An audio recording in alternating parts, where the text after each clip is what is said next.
apologize a little bit. As you guys know, I do all of my recording while I'm actually running appointments, and my truck is a little loud, so you kind of hear that background noise. But here's some good news. I am upgrading my office. In about a month and a half, I will have a brand new F-250 Platinum truck. I'm gonna do that because it has sound insulation all inside the doors and the windows. It's going to be much quieter. So I appreciate you guys.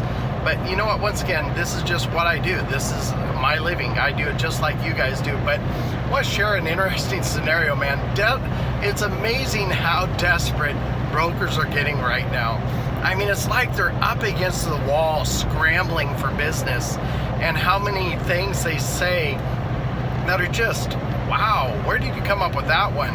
For example, I have a client I sold an annuity to last night, and he calls his broker to liquidate the accounts, and the broker's like, are you sure that guy's licensed?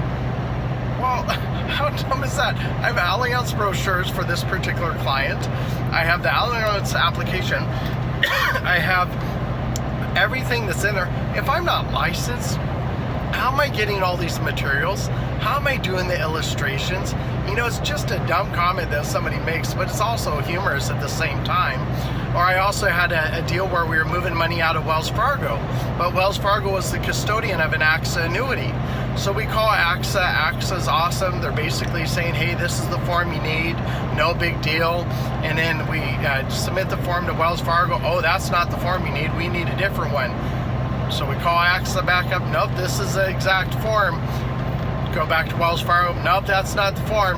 And it drug out over 45 days, and it was the right form.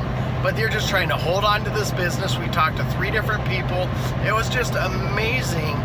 Once again, the rescue efforts people are trying to put on right now to save business. Here's the reality. If your client feels like they're not secure or safe with actual market volatility, why are you trying to scramble like crazy to save the deal? Why are you making all sorts of things up to try and save the business? You know, it's not a great practice to do, especially when the client wants to move the money. I mean, I've been doing this since really 2008. I've been selling annuities real heavy, and I've never had a complaint anywhere. Why? Because I go over all the disclosures. I go over exactly how the product works. I make sure it's suitable for the client. I make sure they're happy with it. I make sure they understand. I explain it really well. I actually purposely schedule 3 hours in between appointments just to make sure I have plenty of time to be there. And that's not just the first appointment. That's the first, the second, and the third appointment if need be. I'll take as much time as they need to feel comfortable with it. And if they don't, that's fine. We can move on.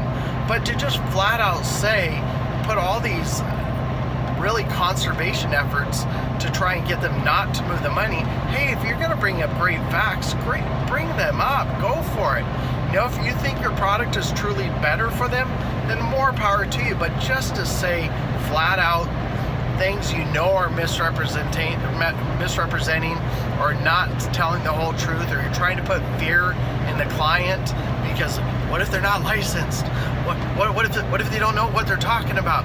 What if they don't do this? What if they don't do that? Well, what if you don't protect your client's money? What if you would actually be honest and straightforward with your clients and say, hey, here's the fees in the mutual funds, here's the fees in my brokerage account, here's the fees in this. What if you were straightforward with that? You know, it's funny. If you're one of those brokers, don't be like that. I run into plenty of great brokers, real honest, real ethical. They truly have the best interest out for their client. But man, you guys that are just saying this false stuff, you're just hurting your own industry. Because when I point out the facts that we're not even allowed to talk about annuities unless we're life licensed, that we're not allowed to actually have the product information unless we're life licensed, we're actually licensed, then they're going, wow, I'm surprised they didn't know that. No, they knew that. They're just misrepresenting to try and get you to keep your money there. So guys, play fair. I mean, I do it with you guys, I do it with brokers. Just play fair. I tell them, hey, you know what? If you want to put your money in stocks, bonds, and mutual funds, that's your prerogative. It's your retirement. It's your money. That's your decision. I'm just not the guy to help you. So I appreciate your time, guys. If you're on YouTube, subscribe, like, comment, ring the bell, and if you want to go on to retirementrealized.com, you can subscribe to the memberships. We have a la carte courses that you can click on individually. But once again, I appreciate you guys. You have a great day and happy selling. Talk to you later.